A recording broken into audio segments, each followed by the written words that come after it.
Hey, what's going on, everybody? Welcome to the Brickhouse Exchange. And here today I have my friend, Luke Staley, professional MMA fighter. How you doing today, Luke? Pretty good. Thanks for having me on this show. Yes, sir. Thanks for coming in, man. So I just have a few questions for you today. So what got you started in MMA? Yeah, that's funny. So I guess like my infatuation with the sport started. I was channel surfing after high school one day, and I ran across the rerun of Frankie Edgar versus Gray Maynard 2, which if you haven't seen that fight before, if you have UFC Fight Pass, go watch that fight immediately. YouTube the highlights, whatever. But I didn't really, that was the first fight I'd ever seen before.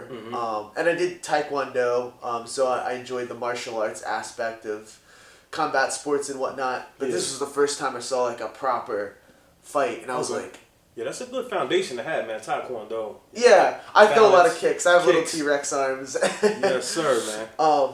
But I saw this fight, and I was like, oh my gosh, like, what is this sport? And the thing that attracted me to it wasn't the violence of it, but it was just like, I guess I'm the type of person who can turn on any sport and be like super into it. Like I'll be the type of person who watches every sport at the Olympics, whether it be curling or boxing or figure skating. Cause I'm so fascinated with people who dedicate so much time to a craft, and I'd never seen ever before a sport where like so much like heart was on display. Like Frankie Edgar got dropped 3 times in the first round, came back to the fight was a draw but retained his belt. And I was like, whoa, like it wasn't necessarily the violence or the physical, but the mental toughness that was on display that really attracted me to the sport. Mental toughness and competitive nature.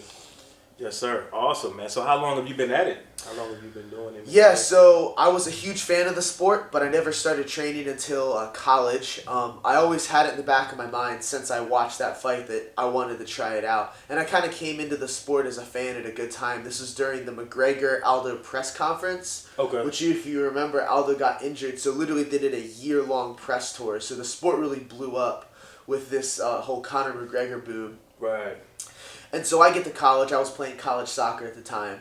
And I kind of had it in my mind that I was going to start training a little MMA when I got to college. And I found a gym that was close by. I guess this was my freshman year of college. And that would have been 2016, 2017. So little under 5 years now. Yeah, I've been at it. I just walked into a gym. I was like, hey, do you guys do that jiu-jitsu stuff? And they were like, yeah. I was like, cool. I was like, how much does it cost? And they told me how much. I was like, oh, that's a little much monthly for a college student. So what I actually did is I printed out resumes and handed them to grocery stores. You don't have to hand in resumes. The grocery store used to be a cashier, but I was so desperate for a job. I was trying to get hired. So I found a grocery store that hired me. I made minimum wage. I'd work in the mornings in between classes and college sports, playing soccer, take my paycheck at the end of the month. They had a little place I could cash it at the grocery store, walk, because I didn't have a car, a mile from my college to the gym, give them all the money that I made making minimum wage during the month, and I just started training, and the rest is kind of history. Dedication, man. So let me ask you this. How was your transition from like being a striker and then your first time in like jiu-jitsu? Because I know for me it was like weird, it was tough. It's like, damn. And I have all these kicks and punches and spinning attacks that I can throw, but grappling I had like zero. My brain works better for grappling. I've only been doing like jiu-jitsu, like I said, for 4.5 years, and I've beat some pretty good competitors within that time. Took me like 2 years to get my blue belt. And then I got my purple belt. I think went from blue to purple in less than a year. I was a blue belt. I did a local tournament, and in that tournament, I did the brown black belt division. I ran into AJ DeCiani, who I think is 4-0 in Fight to Win. He's a really good pro grappler.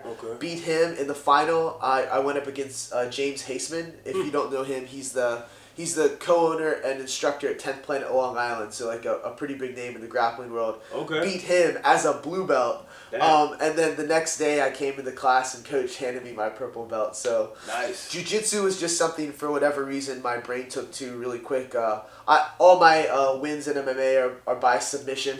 So don't have a knockout yet, but Yeah, the jiu-jitsu, I don't know why. My brain just like clicked with it. That's what came like super naturally to me. That's awesome, man. Yeah, it was more striking for me. Now I must ask, man, you're such a nice guy, man. So when it comes to a fight and it comes to walking into the cage and like how do you hit the switch, man? Like how do you turn from nice guy Luke, who we have now, to killer? Yeah. To killer Luke. So I've heard this before. I think it's a really good analysis, but there's two kinds of people who do this sport: fighters and competitors. And I'm a competitor. Okay. I know guys who just like love to hurt people, and they just love like the violence and the visceral nature of the sport. And props to them, like the Justin Gaethjes of the world. Like we love them. But for me, it's just all about competition. I mean, my last couple of fights, not this one, but sometimes I'm literally in the back and I'm like, I've cried before because I don't want to go out and hurt the other person. But I think it's something that only people who do this sport understand. This isn't the sport for everyone, but if it is the sport for you, nothing else will scratch that itch. There's a fighter named Andrew Kim. He's a 1-0 fighter at a Kaizen MMA in Virginia. He put up an Instagram post, and I really like this. I've taken it to this day. But he said, MMA is the highest form of competition, physical conflict.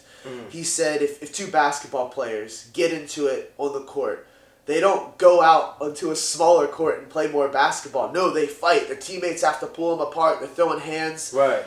Physical conflict is the pinnacle of competition. Right. And in a consensual setting, I mean, next to having weapons and fighting to the death like gladiators, MMA is the highest peak, the purest form of competition, and I am a competitor. That is the only thing that scratches that competitive itch. Got it, man. In me. Love it. Appreciate it, man. And one more thing on that, too. Yeah. I'm in here to test myself. I imagine that guy is there to do the same. No one just falls into a professional MMA cage. I mean, they spent 8 weeks looking for a fight, dieting for a fight, training for a fight. Right. They've invested time to test themselves. For me, I feel like it would be disrespectful for me to do anything less than to go out and give them the best test possible. Otherwise, I'm wasting their time. Yes, sir. So I think it's more respectful for me to go out and try to, knock them unconscious. Like, they're there to be in a fight. So respectfully, that's what I'm going to be there to give them. Yes, sir. All right, awesome, man. Well, I appreciate you coming out, man. Let them know where you can find you. Instagram, Facebook, TikTok, anything? Yeah, you can follow me on Instagram. It's just my name, @LukeWayneStaley. Keep up to date with my journey and a bunch of other cool things. And if you follow me, I'll definitely follow back. I love to give love back to the people who support me on my journey. All righty, there you have it, guys. Luke Staley. Thank you.